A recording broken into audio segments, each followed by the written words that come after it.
Hi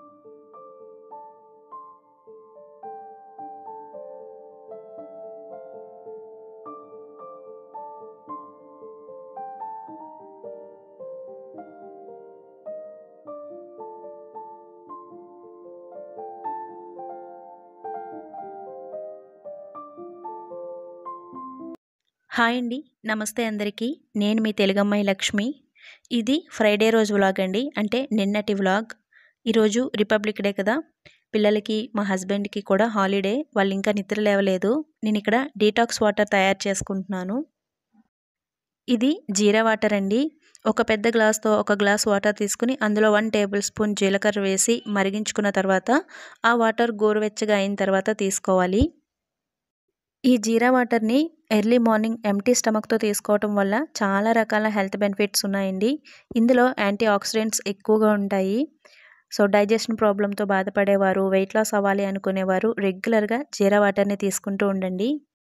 పిల్లలకి school ఉన్నప్పుడు మాత్రం మార్నింగ్ టైంలో లేవడానికి బద్ధకంగా ఉంటుందండి. ఈ విధంగా స్కూల్ లేనప్పుడు మాత్రం ఎర్లీగా నిద్రలేస్తారు. మీ ఇంట్లో కూడా ఇంతేనా? మా ఇంట్లో అయితే ఇలాగే జరుగుతుంది. ఈరోజు వీడియోలో నా మార్నింగ్ టు ఈవినింగ్ రొటీన్ని షేర్ చేస్తానండి.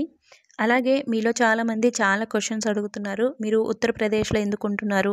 మీరు ఏం చదువుకున్నారు? మీ హస్బెండ్ ఏం జాబ్ చేస్తారు అని అడుగుతున్నారు. నేను చాలాసార్లు షార్ట్ వీడియోస్లో చెప్పానండి మా హస్బెండ్ ఏం జాబ్ చేస్తారు అనేది. ఈరోజు వీడియోలో మీరు అడిగిన క్వశ్చన్స్కి ఇంకొంచెం క్లారిటీగా ఆన్సర్స్ అయితే ఇస్తాను. సో వీడియోని లాస్ట్ వరకు స్కిప్ చేయకుండా చూడండి.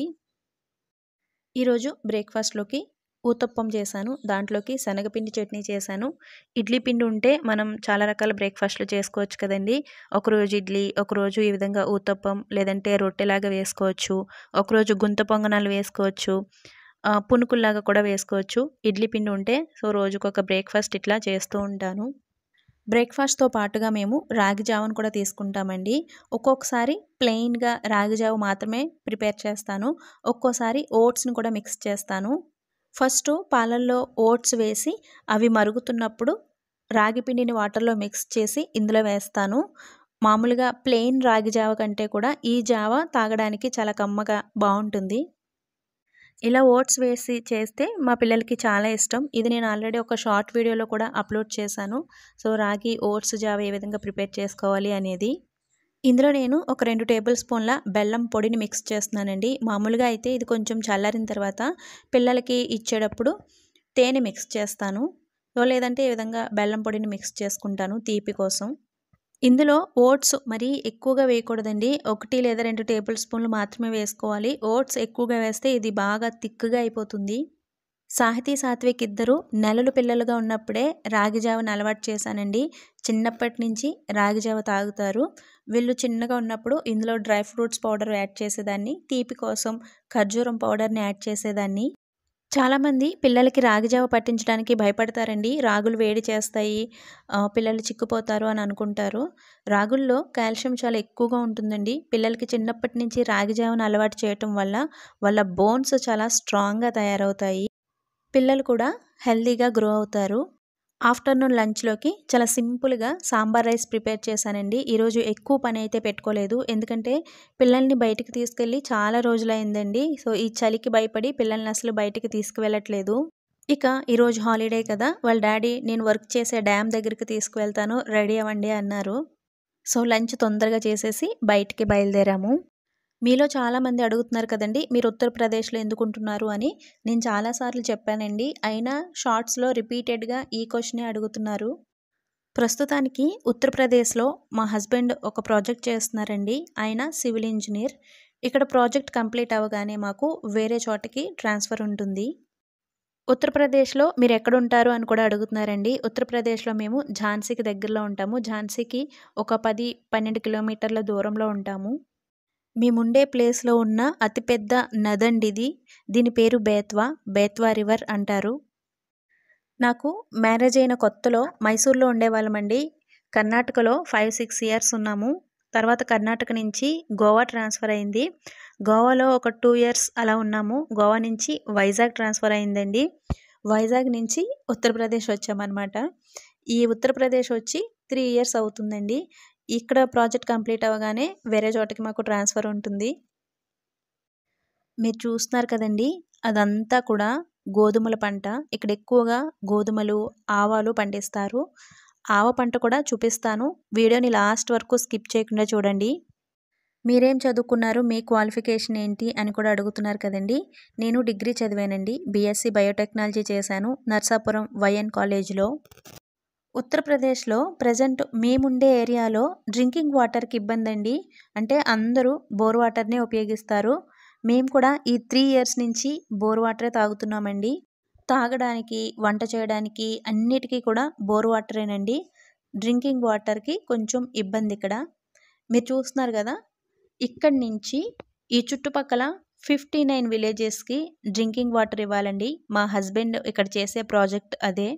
ఇప్పుడు అర్థమైంది కదండి మేము యూపీలో ఎందుకు ఉంటున్నాం అనేది. మా హస్బెండ్ జాబ్ ఇక్కడ, సో అందుకనే ఇక్కడ ఉంటున్నాము. మీరు అడిగిన చాలా క్వశ్చన్స్కి ఆన్సర్స్ దొరికాయని అనుకుంటున్నాను. ఇంకా ఏమైనా అడగాలి అనుకుంటే కనుక తప్పకుండా కామెంట్ చేయండి. సో మీరు పెట్టే ప్రతి కామెంట్ నేను చూస్తానండి. సో తప్పకుండా మీకు ఆన్సర్ కూడా ఇస్తాను. ఇప్పుడు మేము వచ్చిన ఈ డ్యామ్ పేరు మాతాటిలా డ్యామ్ అండి. ఝాన్సీకి 50 కిలోమీటర్స్ దూరంలో ఉంటుంది. ఈ డ్యామ్ కింద ఒక అందమైన పార్క్ ఉంటుందండి. ఇంకా పార్క్ అంటే మా పిల్లలు పరుగులు పెడతారు కదా, పార్క్లోకి వెళ్తున్నాము. ఇదే మాతాటిలా డ్యామ్ అండి. దీన్ని 1958లో నిర్మించారంట. 23 స్పిల్వే గేట్స్ ఉంటాయి. సమ్మర్లో వస్తే చూడడానికి బాగుంటుందంటండి. ప్రజెంట్ అయితే ఇలా ఉంది. ఇక్కడ స్నాక్స్ కనిపించాయండి. మా పిల్లలకి పాప్కార్న్ తీసుకుంటున్నారు. మనకి రేగిపళ్ళు సీజన్లో మాత్రమే దొరుకుతాయి కదా, ఇక్కడ ఇయర్ మొత్తం దొరుకుతాయండి. ఎలా అమ్ముతారో చూపిస్తాను చూడండి. రేగిపళ్ళు ఎక్కువ దొరికే ఈ సీజన్లో వీటిని ఎండబెట్టేసి ఈ విధంగా బాగా డ్రై చేసేస్తారండి. డ్రై చేసేసిన తర్వాత వాటిని మళ్ళీ వేడి నీటిలో వేసి ఉడకబెడతారు అనుకుంటా, లేదంటే వేడి నీటిలో ముంచి తీస్తారో నాకు తెలియదు. కానీ వీటిని ఇయర్ మొత్తం అమ్ముతారు. ఈ విధంగా పార్కుల దగ్గర, బస్ స్టాపుల దగ్గర వీటిపైన ఉప్పు, కారం, ఇవన్నీ చాట్ మసాలా ఇవన్నీ కూడా చల్లి ఇస్తారు. పుల్ల పుల్లగా బాగానే ఉంటాయంట. నేనైతే ఎప్పుడూ తినలేదు. పార్క్లోకి వచ్చేసాము. పార్క్ అయితే సూపర్ ఉందండి. సమ్మర్లో వస్తే ఇంకా బాగుంటుంది.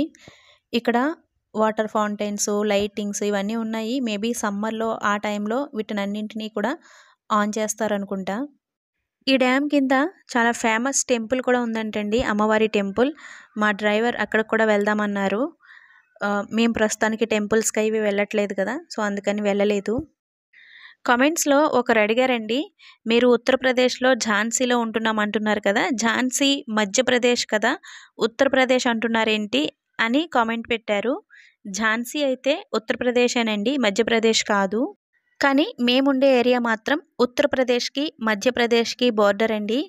మేముండే ఏరియా నుంచి కొంచెం ముందుకు వచ్చామనుకోండి, ఒక్కొక్కసారి ఫోన్లో వెల్కమ్ టు మధ్యప్రదేశ్ అని మెసేజ్ వస్తుంది. మళ్ళీ ఇంకొంచెం ముందుకెళ్ళామనుకోండి వెల్కమ్ టు ఉత్తరప్రదేశ్ అని మెసేజ్ వస్తూ ఉంటుంది. ఏ ఊరు ఉత్తరప్రదేశో ఏ ఊరు మధ్యప్రదేశో తెలియదు అనమాట ఇక్కడ. అలాగా ఉత్తరప్రదేశ్కి మధ్యప్రదేశ్కి బోర్డర్లో ఉన్నాం మేము. ఝాన్సీ అయితే ఉత్తరప్రదేశేనండి, మధ్యప్రదేశ్ కాదు.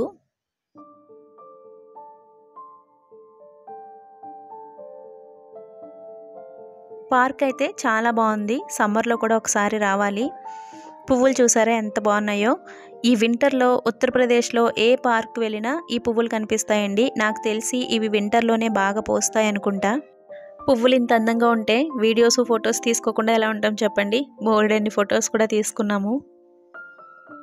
చాలా రోజుల తర్వాత బయటకు వచ్చారు కదా, సాహితీ, సాత్విక్ ఇద్దరికి కూడా చాలా హ్యాపీ అనిపించింది. వాళ్ళిద్దరూ పార్కులో చాలా బాగా ఎంజాయ్ చేశారు.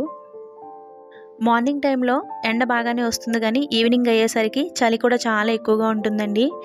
సో నైట్ టైంలో 7 degrees 8 degrees అట్లా ఉంటుంది ఇక్కడ చలి. సాహితీ, సాత్విక్ పార్కులో ఇంకా ఆడుకుంటామన్నారు, కానీ ఇంకా ఈవినింగ్ అయ్యే కొలది ఇక్కడ చలి చాలా ఎక్కువైపోతుంది కదండి, అందుకని సో బయలుదేరిపోయాము. దారిలో నేను మీకు ఇక్కడ ఆవాల తోట చూపిస్తున్నానండి. నేను చాలా వీడియోస్లో చెప్పాను కదా, ఇక్కడ ఆవాలు బాగా పండిస్తారు, ఆవ నూనెనే ఎక్కువగా ఉపయోగిస్తారు అని. ఇదే ఆవాల తోట అండి. ఉత్తరప్రదేశ్లో మేముండే ఏరియాలో ఈ వింటర్లో పసుపు పూలతో చాలా అందంగా ఎక్కడ చూసినా ఈ ఆవాల పంట కనిపిస్తూ ఉంటుంది.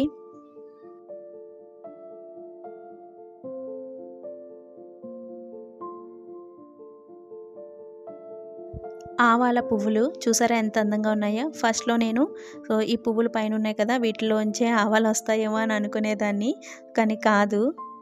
మినువులు, పెసలు ఎలాగైతే వస్తాయో కింద, సో అలాగే వీటికి కూడా ఉంటాయండి. సో నేను ఇక్కడ మీకు చూపిస్తున్నాను చూడండి, ఇవే ఆవాలన్నమాట. ఇప్పుడిప్పుడే వస్తున్నాయి కాబట్టి ఇంకా మనకి ఇవి క్లియర్గా కనిపించట్లేదు. వీటిల్లో ఆవాలు ఉంటాయి. ఇవి ఇంకా లేతగా పసిరిగా ఉన్నాయి కదా, అందుకని క్లియర్గా కనిపించట్లేదు. సో వీటి లోపల ఈ విధంగా గింజలు ఉంటాయి. ఇవే ఆవాలండి. ఒక 10-15 డేస్ పోతే ఇవి కొంచెం ముదురుతాయి.